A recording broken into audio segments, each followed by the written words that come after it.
Good morning. This is Lama Jigme Gyatso of the Buddha Joy Meditation School. Welcome to the first homework for the Dzogchen training. Let's get right into it. This is not a substitute for the actual lesson. That's a lot more lengthy. This is just your twice daily homework. Follow along with this video every morning and every evening for the next 6.5 days, and you'll be ready for the next class. Let's get right into it. We'll begin by sharing screens.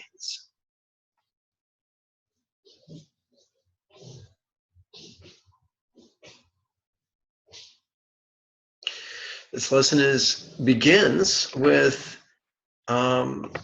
contrived contemplation. In Tibet, that is sometimes known as a tokal.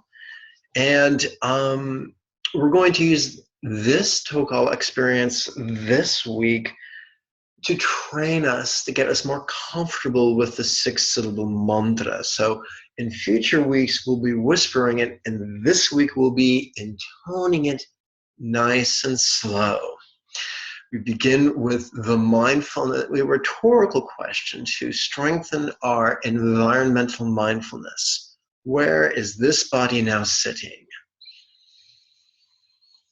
Now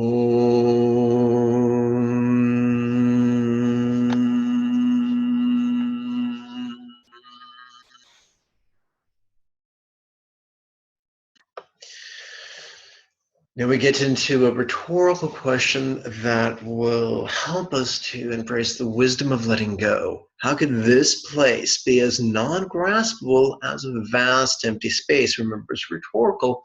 The power does not come from trying to answer it. The power comes from asking it and then letting go and relaxing as best we can during the out-breath.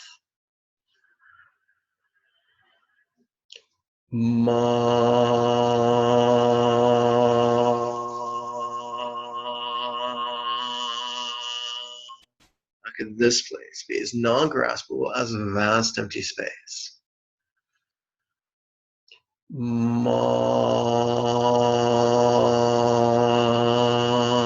Keep your eyes open doing this homework and read along. This is super important. In the future, when you're really comfortable with these questions, you may be able to keep your eyes closed and do the questions from memory. But this first week, read along. I promise, even with your eyes open, it is still transformative. How relax into the awareness of this place. We're not relaxing into the place like we're in a sci-fi movie, but we're relaxing into our awareness of the place.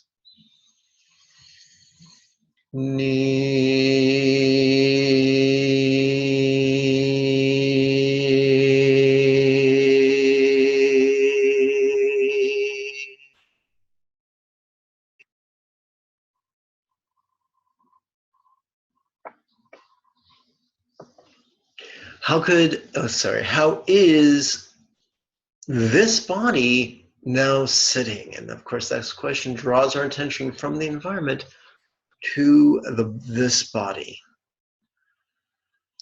And how could this body be as non-graspable as a vast empty void?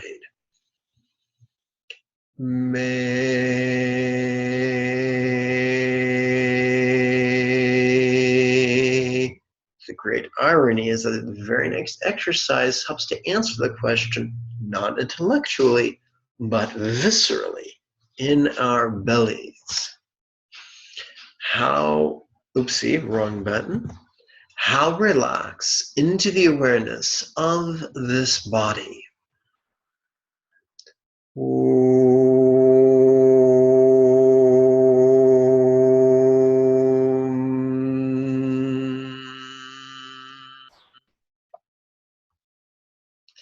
That concludes our work with the individual 6 syllables. And now we're going to start combining the syllables, hooking them up to form the full 6-syllable mantra. Begin again with just one syllable. What sound am I now hearing? Om.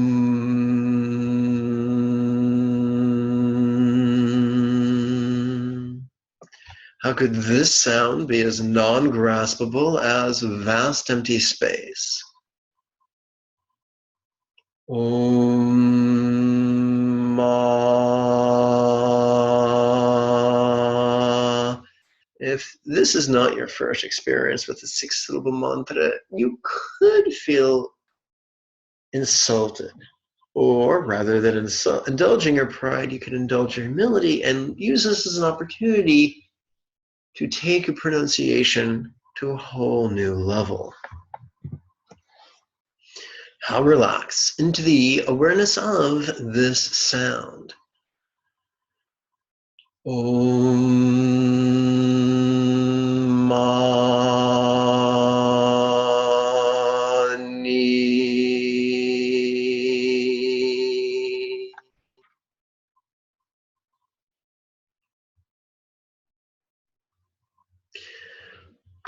What is this mind now thinking? Now, most of us have no problems hearing the din of thoughts our mind is screaming at us. This is an effortless question to play with.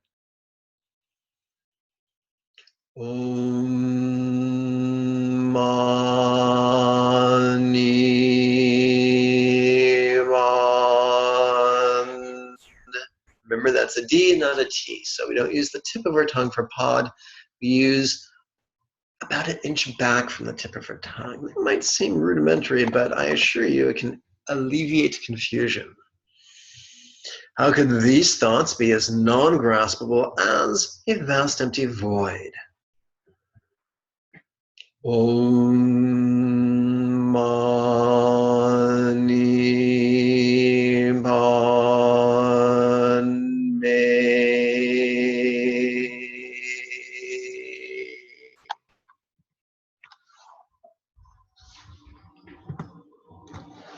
How relax into the awareness of these thoughts. Om Mani Padme.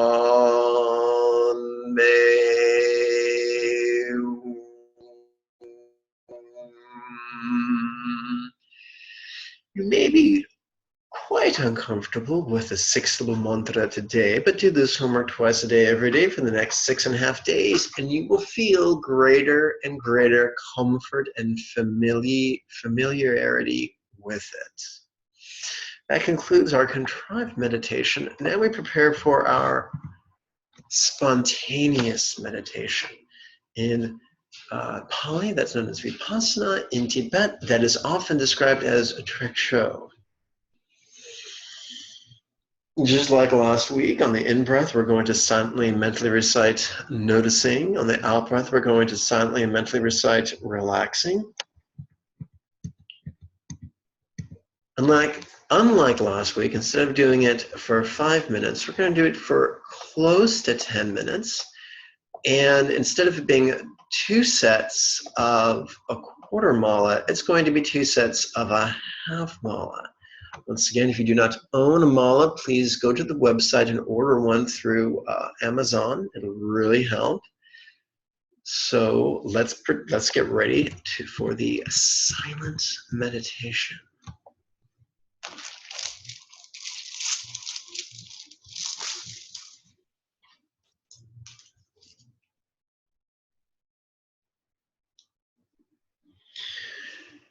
If you do have a mala, please rest your mala upon your left ring finger and use your thumb on the out breath to reach out and pull the next bead over your finger. If you do not own a mala, just pantomime the practice. It may sound silly, but in a universe full of subtle interconnection, it will influence your body-mind connection.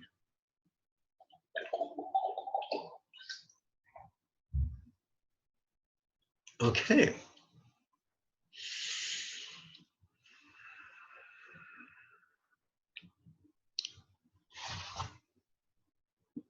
Remember, we advance the mala during the out breath, and we go for a half mala.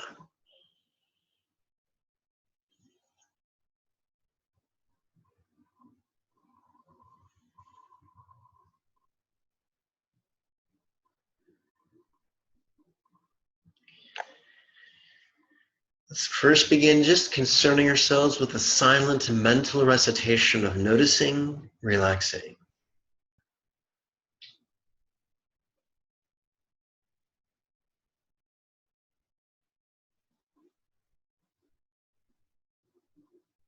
Let's blend this recitation with intention, actually do our best to notice on the in-breath and to not just recite the word relax on the out-breath silently, but also to physically relax as best we can.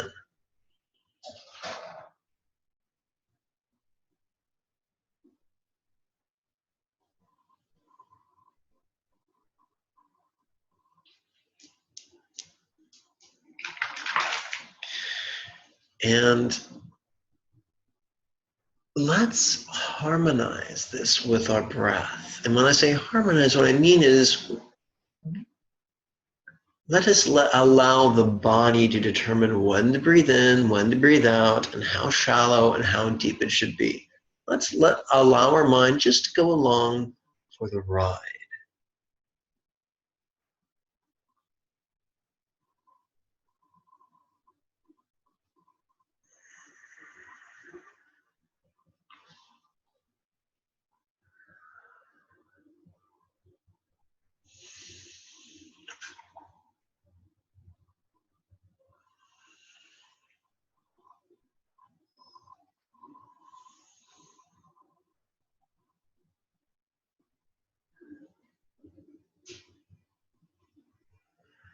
Lastly, let's make this as passive as possible. We don't choose what to notice. We don't choose how to relax. We just observe the phenomena.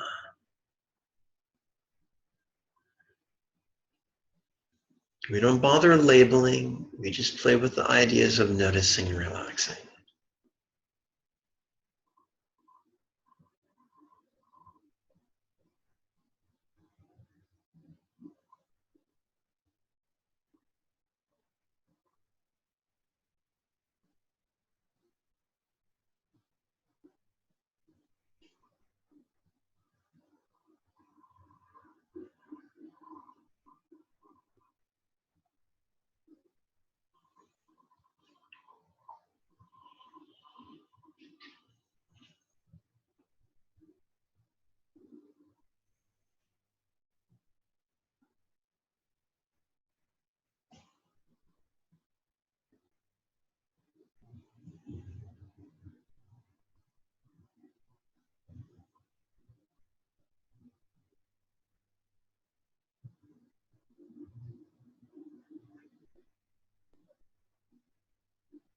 That was our first quarter mala.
People often ask, what is the goal? And the goal is simply to get comfortable with the habit of noticing and relaxing passively.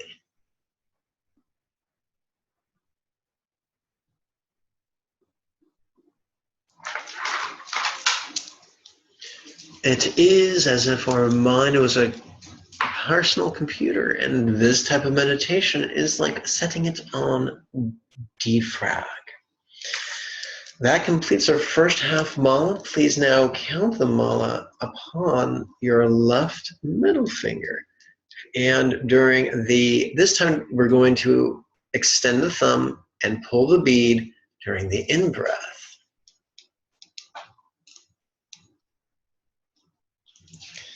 Once again, if you do not own a mala, just pantomime this. Once again, we're using our middle finger.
Now we're going to counter mala upon our left index finger. And we're going to do something different. During the in-breath, we're going to extend the thumb. During the out-breath, we're going to pull the bead. So we're dividing the labor between both the in-breath and the out-breath. And once again, if you do not own a mala, simply pantomime the behavior. We continue with noticing, relaxing. And if you wish, you may open your eyes and gaze at the sky, assuming that you're sitting in front of a window.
And that concludes today's 2 sets of 1/2 mala for approximately 10 minutes of silent meditation.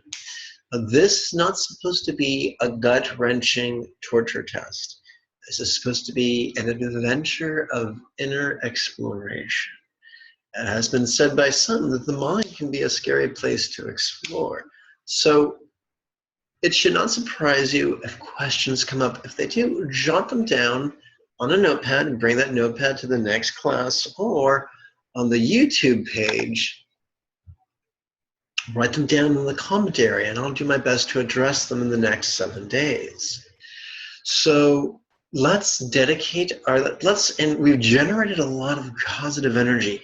Now let's invest that energy in a worthy goal. So we're going to skip forward in the text.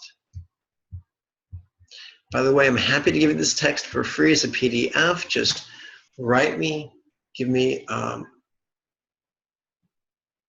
me on social media, maybe on Facebook, and give me your private email address, because Facebook won't let me attach a PDF. But I'll be happy to give you the PDF for this stuff. So we're just going to recite 2 quatrains. We're going to use the triplet chant. The physical appearance of myself and others is the body of the noble one. Sounds all the melody of the 6 syllables, also the expanse of great wisdom. This is not a literal statement. It's metaphoric. So we've explored our circumstances, or I should say our environment, our body, auditory experience, and mental experience. And by combining those experiences with mindfulness and the insight, the wisdom of letting go, like we did, that is our stepping stone to enlightenment. That's what we just explored in that quatrain. In the final quatrain, we're talking about universal enlightenment. By this merit may we quickly accomplish Avalokiteshvara and establish every being without exception in that state. So this isn't a prayer, this is simply guiding our intention. Avalokiteshvara is not a god, it is merely a Buddha, the Buddha of compassion, which is none other than our own mind's enlightened potential, our mind's capacity for mindfulness and insight and compassion is our enlightened potential. By becoming familiar with it and by mastering those things, we will become Avalokiteshvara metaphorically. So Avalokiteshvara is very simple. We pronounce the vowels like they're Spanish, the consonants like they're English. And in a week, you'll be more and more comfortable with it. So practice twice a day, every day. I'll see you for next week's class. May you and yours be healthy and happy. Bye-bye now.